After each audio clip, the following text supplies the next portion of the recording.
baby, my Valentine, yeah. Boy, now you're making my temperature rise. If you leave me, I go die. I swear, you are like the oxygen. Hi guys, my name is Noni Madikela. Welcome to the Noni M podcast. So today I want us to talk about the arrest of the 5 men that were arrested for the Senzomeyiwa murder case. But before we get into doing that, guys, please make sure you do not forget to like, to share, to comment, and most importantly, please make sure you are subscribed on the channel. Please make sure you are watching the videos up until the end and you are watching the ads that are coming through. When you are doing that, you are helping the channel to grow financially and in numbers. I thank you so much and I really appreciate you doing this. Now, let's talk about the arrest. It was October 2020 when suddenly the country was in buzz and everyone was talking about one thing and one thing only, the arrest of the 5 men who were accused of killing Senzomeyiwa. And not only that was on the lips of everyone, but the public was out here waiting and waiting to hear who is the mastermind, because remember, the news that we got was that 5 men were allegedly arrested and it was not a robbery gone wrong as per what was said initially, but it was a contract killing. Do you guys remember that? And then while that was in the bars and everything, some things that are caught my attention only now is the media reports at the time. Number one of the things that really, like when I was listening to this, I'm gonna put a clip of SABC on my description box. That's where you can click and listen to the newsreader there. She's doing an interview with Advocate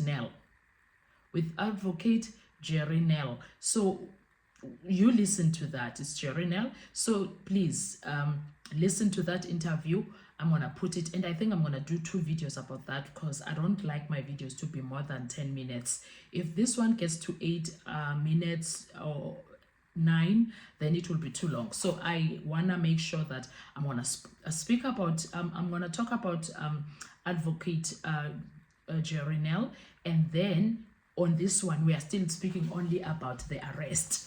So when it comes to the arrest, the media reports made it look like the guys were arrested that week that they went to court on the 26th of October, right? They went to court on the 26th of October.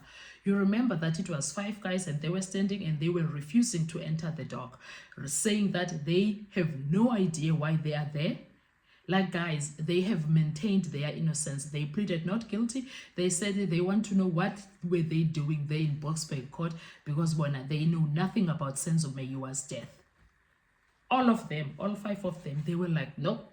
And I remember at some point, I think it was the second time now, accused number 3 came wearing a shirt that is saying, a t-shirt that was written, I want justice for Senzomeyiwa, I have nothing to do with it, or something but something along those lines.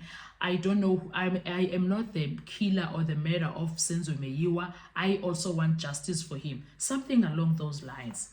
So one of the things is that they made it seem it seemed like they were arrested the previous day. It seemed like they were all arrested on the 25th of October 2020 and they appeared in court on the 26th. That's what I gathered when I was listening to this interview from 3 years ago. And then the other thing is that what made it like some of those things to be like a bit dodgy for me. That one, number one, they made it look like they were arrested on the 25th, and then they said the men were arrested. Number 2, some were arrested in KZN, some were arrested in Gauteng. Now fast forward to listening to the court case. Do you know what we find? What we find is that accused number 5 was the only one who was based in KZN, number 1. Number 2, accused number 5 was based in prison, Alagabusha prison in KZN. However, it was not put as if he was in prison. They made it sound like he was somewhere around the streets of KZN. That's how it sounded to me. I want you guys to listen to the interview. And then the other thing is, they said some men were arrested in Gauteng. Sir, there's only one man who was arrested. Ma'am, there was only one man that was arrested in Gauteng. It was accused number 1, Moses Sibiya. He's the only one who was arrested in Gauteng, in the streets of Tembisa. Okay, fine, the other 2, they were already in prison, serving for their crimes in prison in Gauteng, in 2 different prisons. And then accused number 2 was arrested in Northwest in Rustenburg. So tell me, why did the media made a spectacle of this as if the police did such an incredible job looking for these guys and putting things together, etc., etc.? And that for me was very weird. That was weird. Another thing that made it like weird for me was that they also mentioned that the family accepted the arrest of the Jews at that time. Fast forward to now, but before we go to fast forward to now, but one person that stood his ground was Senzo Meyiwa. Senzo Meyiwa, if we listen to that, because they said the family accepted as if Senzo was part of that. No, Senzo has maintained his stance from day one. These guys, he even did interviews at a later stage even, that these guys have nothing to do with his brother's death. That he maintained that stance and did not change it. He remained the same. Senzo has never moved an inch from what he was told by the caller, Tumelo.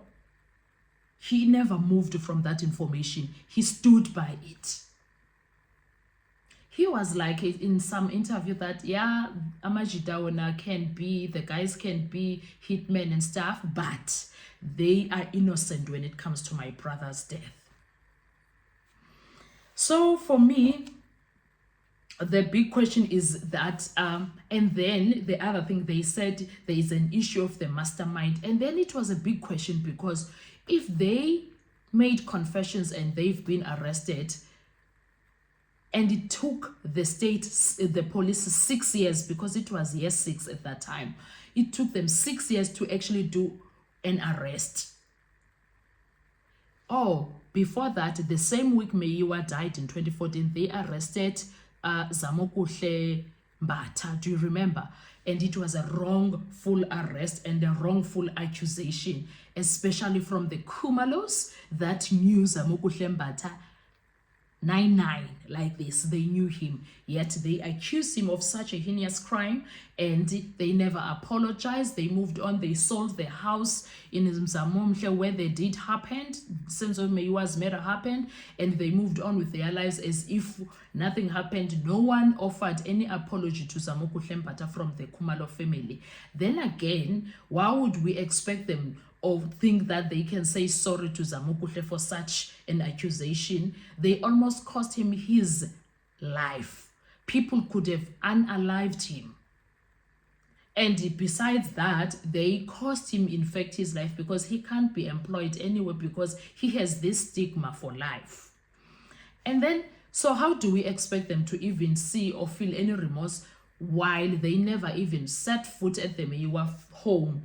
As the girlfriend and the mother of the child, Ukeli Kumalo, and her mother never even went to report to the family of Senzo that Senzo died in our house in a certain situation like this and that and that. They didn't do that. An honorable thing. They never did it. So we can't expect them to do anything better than running away from situations. Now, forget about all of that. Let's focus. The weirdest things that were done by the media when the reports were made is that they made it look like they were arrested the same week. No one explained that these guys, some were in prison serving for crimes. Accused 3, 4, and 5. They are still in prison serving for their crimes. Accused 5 will never come out because he's serving life sentences. And accused 4 is serving 30 years. And accused 3 is also serving 30 years or 35 years. So they were in prison already, but it was never explained. They made it look like these people were roaming around the streets of Johannesburg and KZN. And then accused number 2 was arrested on the 16th of June 2020, and they made it seem like, or seemed and sound like he was arrested the previous day, which was the 25th of October 2014. And then accused number 1 was arrested on the 30th of May 2020. They also made it look like he was arrested in Tembisa 25th October, whereas he was charged and arrested way before that. There is a lot of weird things about the case. A lot. Anyway, I wanted to just put that out there, that there's been weird things about the case. No matter how we look at it, there has been a lot of weird things about the case. Do you understand? Anyway, I wanted to hear your views. What are your thoughts about the media, the way it reported the whole situation, and where we are with the case? What are your thoughts? Let's talk about that on the comment section. Thank you so much. I really appreciate you. Enjoy your day. Bye-bye. I need to survive.